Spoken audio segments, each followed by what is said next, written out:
Richie Repenter, JC13. We worked for the king. If you don't know, you'll see. They me. I wanted to talk about a parable of JC13, which he did not explain his parables unless you forsook all to become his disciple. You can read them yourselves. This one's in Luke 19. And with it, it's known as the parable of the minas. So I'll explain it beforehand. The landowner is someone who has obeyed God's kingdom, laying up heavenly treasures so that he would be able to amass heavenly wealth. The servants are loaned this heavenly wealth to do business with it. And then they repay the wealth upon the landowner's return as he's gone to lay up heavenly treasures and receive the kingdom of God.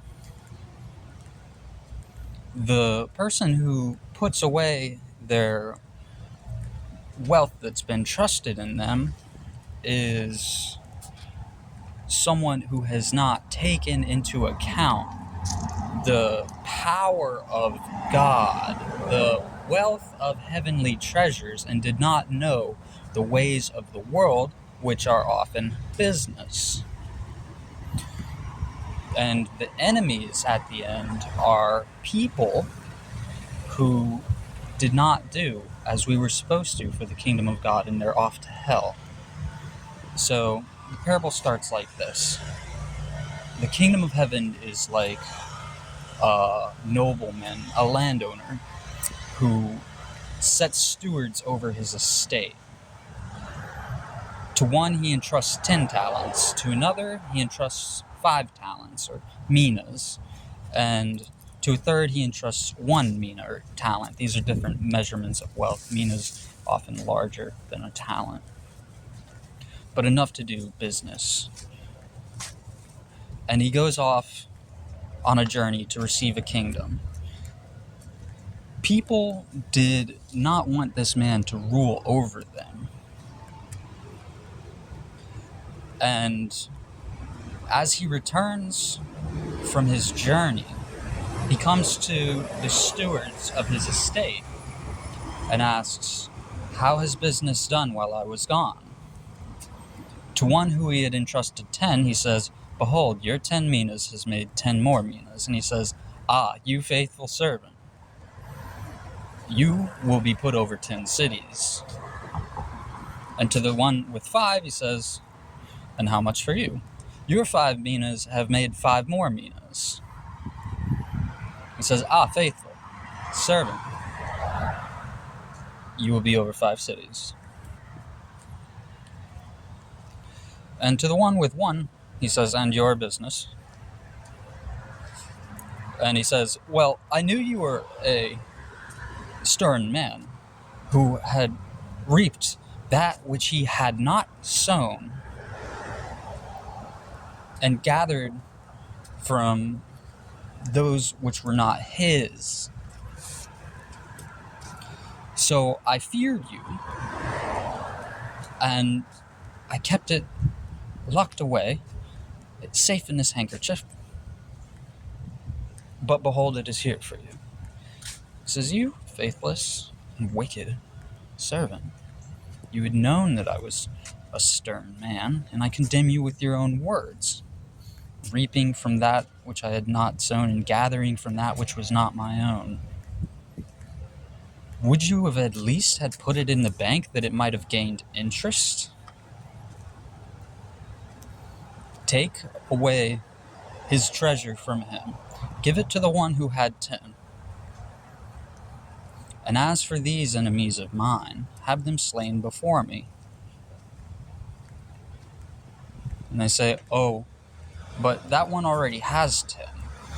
Anyone who has, more will be given. But for them that do not have, that which they do not have will be taken from them."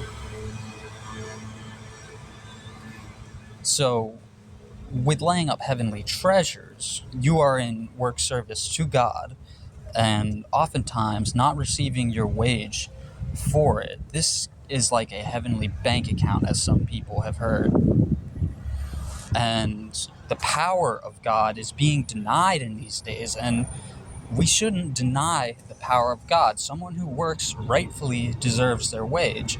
If I want to take what I've done over 14 years of service to God and say this heavenly treasure is invested in a bank or a hospital, then in the eyes of God in reality, I own that hospital, though there are other servants in it.